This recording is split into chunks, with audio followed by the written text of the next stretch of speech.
தூத்துக்குடி மற்றும் மயிலாடுதுறை மக்களவை தொகுதிகளை பற்றி இன்றைய உங்கள் தொகுதி உங்கள் பிரதிநிதி பகுதியில் பார்த்து வருகிறோம்.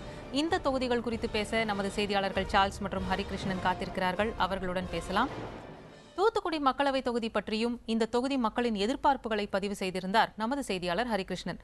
தொகுதி முழுவதும் கள ஆய்வுகள் செய்துள்ள அவரிடம் கூடுதல் தகவல்களை கேட்கலாம்.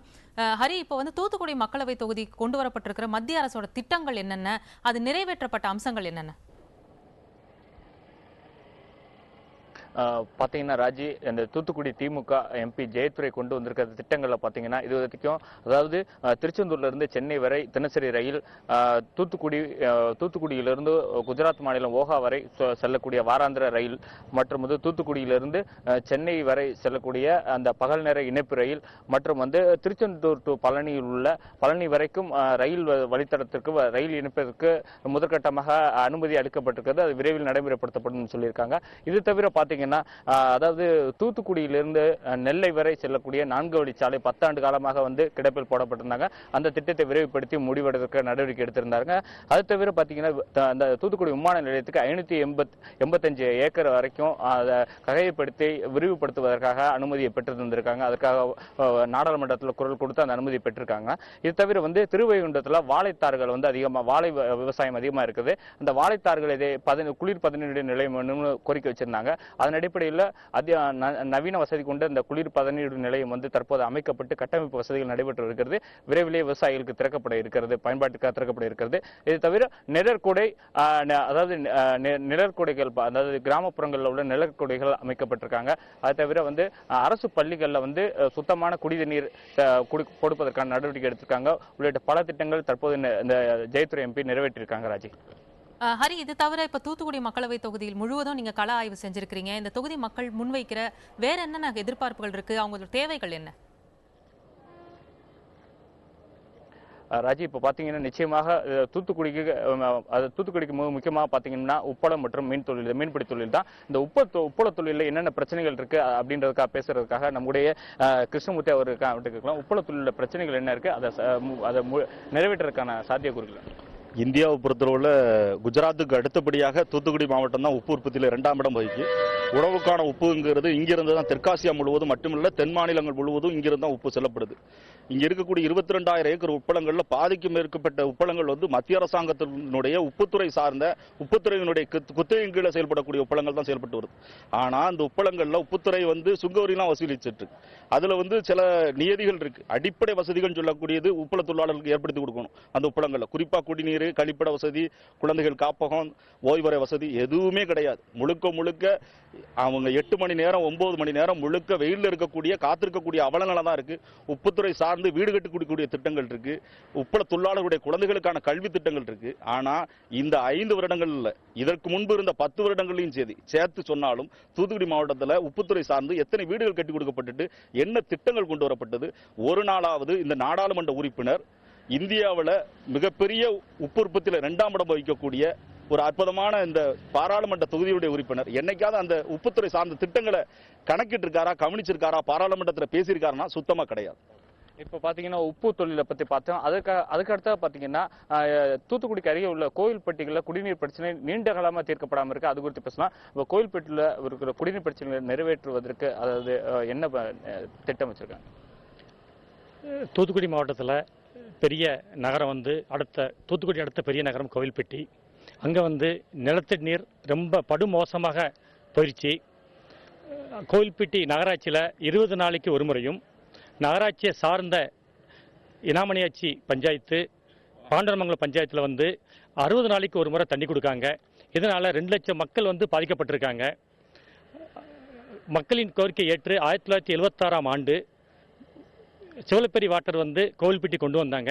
அது 30 வருஷம் கழிச்சு 2007 காலாவதி ஆயிடுச்சு. இப்போ 2006 ஆரம்பித்த ஸ்கீம் கோவில்பட்டி நகராட்சி மாநில அரசு மத்திய அரசு ஆரம்பித்த 2வது பைப்லைன் திட்டம் ஆரம்ப கட்டத்திலேயே அது நிலுவையில் இருக்கு. அதனால அரசும் பாராளுமன்ற உறுப்பினர் என்ன செய்யணும்னா 2வது பைப்லைன் திட்டத்தை முடக்கிடணும். அதுபோக கோவில்பட்டி பகுதியில் உள்ள குளங்களை தூர்வாரணும். குளங்களுக்கு வருகிற நீர் ஓடைகளை ஆக்கிரமிப்பு இருக்கு, அந்த ஆக்கிரமிப்பை அகற்றணும். நீர் ஓடைகளையும் நல்ல பராமரிப்பு செய்யணும். பாத்தீங்கன்னா ராஜி, இதுவரைக்கும் அந்த கோயில்பட்டி குடிநீர் பிரச்சனைகளை தீர்க்கிறதுக்கான வழிவகைகள் சொன்னாங்க. விரைவிலேயே பாராளுமன்ற உறுப்பினர் இது போன்ற நடவடிக்கைகள் எடுத்தாங்கன்னா கோயில்பட்டியில் நிரந்தரமாக தண்ணீர் தேவைகளை பூர்த்தி செய்ய முடியும்னு சொல்லியிருக்காங்க ராஜி. ஒரு பக்கம் உப்பள தொழிலாளர்கள் சந்திக்கும் பிரச்சனைகள், மறுபக்கம் மக்கள் சரியான குடிநீர் இல்லாத பிரச்சனைகள் அப்படின்னு பல்வேறு விஷயங்களை தந்தீங்க ஹரி.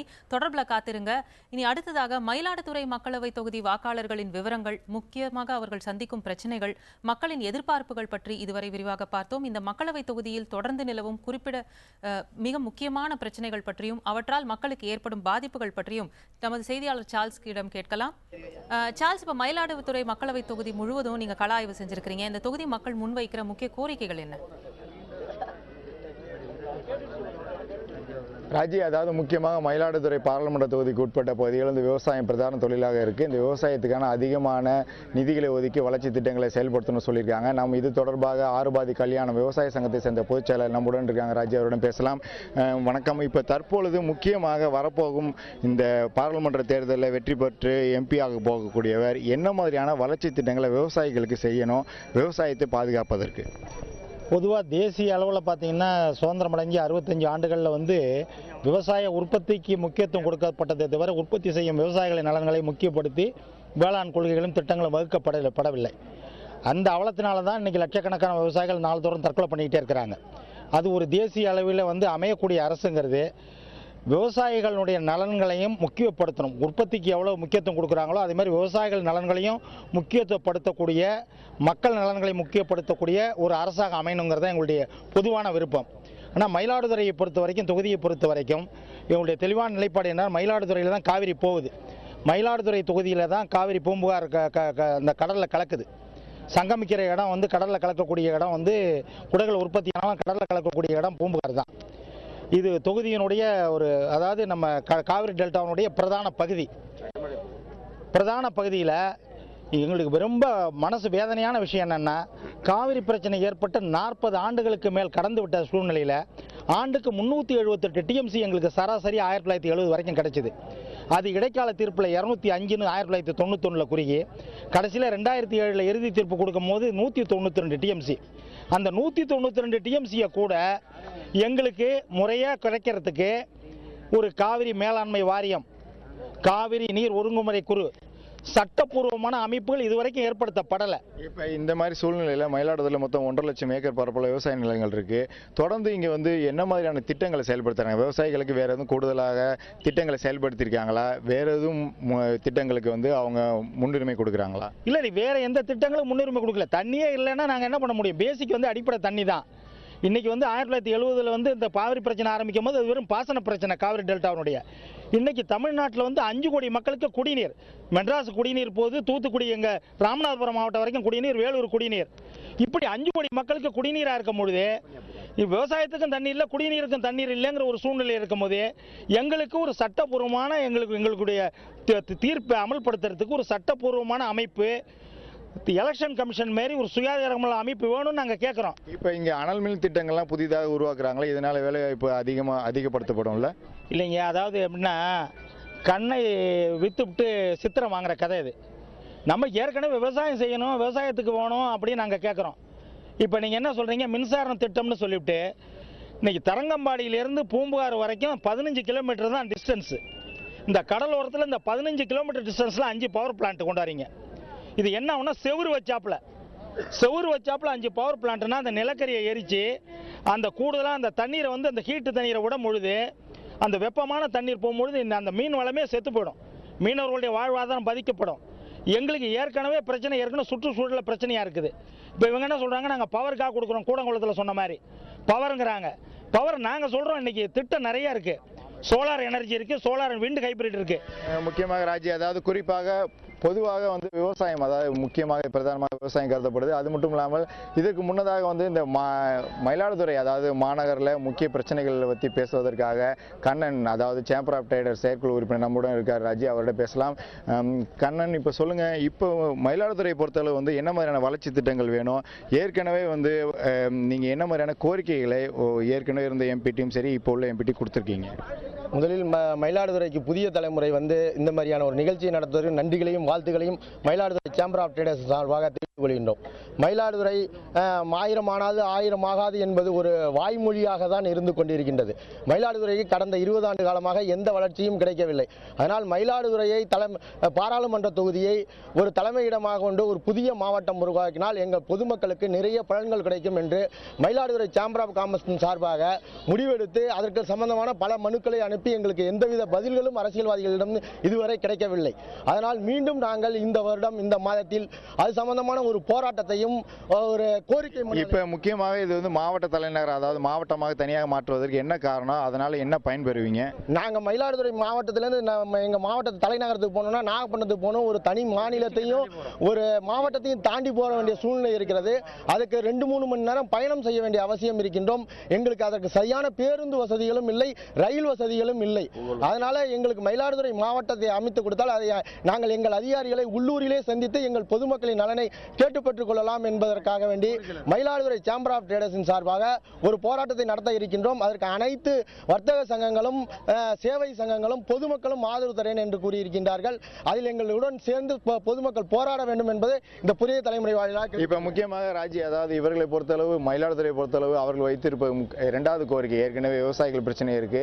அது மட்டும் இல்லாமல் இந்த பகுதி வந்து தனியாக வந்து மாவட்டமாக, இது தனியாக மாவட்டமாக்கணும். இதோட மாவட்ட தலைநகர், அதாவது நாகப்பட்டினம் மாவட்டத்துக்கு உட்பட்ட இந்த மயிலாடுதுறை பாராளுமன்ற தொகுதி உள்ளது. இவர்கள் பிரயாணம் மேற்கொள்வதாக இருந்தாலும் சரி, ஏதாவது ஒரு அதிகாரிகளை சந்திப்பதாக இருந்தாலும் அதில் சிரமம் இருக்கு. ஆகவே இதை கருத்தில் கொண்டு இதை வந்து தனி மாவட்டமாக அவர்கள் வந்து கேட்கிறாங்க, கோரிக்கையும் வச்சிருக்காங்க. ராஜி, நிச்சயமா நம்ம தொடர்ந்து பேசலாம். சார்ல்ஸ், நீங்க காத்திருங்க. அடுத்ததாக மயிலாடுதுறை தொகுதி பெண்கள் முன்வைக்கும் கோரிக்கை ஒன்றை இப்போது பார்க்கலாம். வேலை வாய்ப்பு கிடையாது, விவசாயம் தான் பார்த்துக்கிட்டு இருக்கோம். பஞ்சால மூடி 10 வருஷம் ஆகுது. தொழில் எதுவுமே கிடையாது, சும்மா அண்ணாடி காய்ச்சி வேலை பார்த்துக்கிட்டு பொழப்ப ஓட்டிக்கிட்டு இருக்கோம். எங்களுக்கு ஒரு வேலை வாய்ப்பு இப்போ ரெடி பண்ணி கொடுத்தீங்களா கொஞ்சம் நல்லா இருக்கும். மக்கள் தான் வேலை வாய்ப்பு இல்லாமல் ரொம்ப கஷ்டப்பட்டுக்கிட்டு இருக்காங்க. இந்த மில்லு ஓப்பன் பண்ணுறேன் நாங்கள், பஞ்சாலை மில்லு, அது ஓப்பன் பண்ணால் கொஞ்சம் நல்லாயிருக்கும். இங்கேருந்து எல்லா மக்களும் வெளியூர் போயிருக்காங்க. இங்கே உள்ள மக்களும் ரொம்ப கஷ்டப்பட்டுக்கிட்டு இருக்காங்க, ரொம்ப வேலை வாய்ப்பு இல்லாமல். அவங்களுக்கு ஏதாவது ஒரு திட்டத்தை ஆரம்பிச்சிங்கன்னா போதும். பஞ்சாலை மில்லை ஓப்பன் பண்ணாட்டி இருந்தாலும் பரவாயில்ல, வேறு ஏதாவது தொழில் ஏற்படுத்தி கொடுத்தா பரவாயில்ல. உங்கள் தொகுதி உங்கள் பிரதிநிதி நிகழ்ச்சி ஒரு சிறிய இடைவேளைக்கு பிறகு தொடரும்.